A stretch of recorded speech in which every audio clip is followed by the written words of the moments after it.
The Pareto Principle, the principle attributed to Italian economist Vilfredo Pareto, typically states that for many events here, roughly 80% of the effect comes from 20% of the causes. So I'll give you some examples. So if you look at,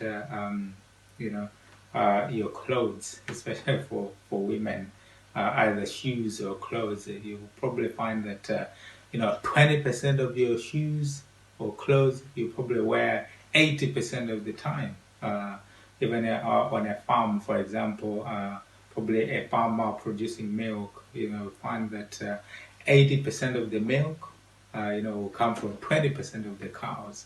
Even on a farm, on the produce as well, it could be 80% of the harvest, comes from 20% of the crop. In a house, for example, as well, you could find that 80% of the wear and tear on the carpet or the floors is in 20% of the areas.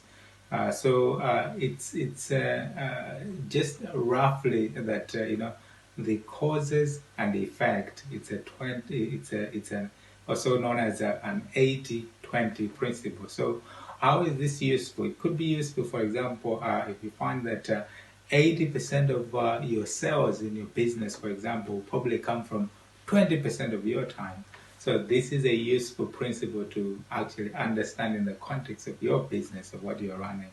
Because, if you're spending 20% of your time and it's producing 80% of your results or your sales, then it doesn't take much more, for you to produce more. So it is quite crucial to understand how this Pareto effect is operating in all the different areas of your business. So that is, just something I wanted to share today. That 80% of the effects, roughly, will come from 20% of the causes. So the Pareto principle is one, quite important to sort of consider when you're running your business, in particular where your results are coming from, because it's not necessarily that you work an hour, you get an hour's sales, but it could be that 80% of your results are being driven by only 20% of your the causes or what it is that you're doing.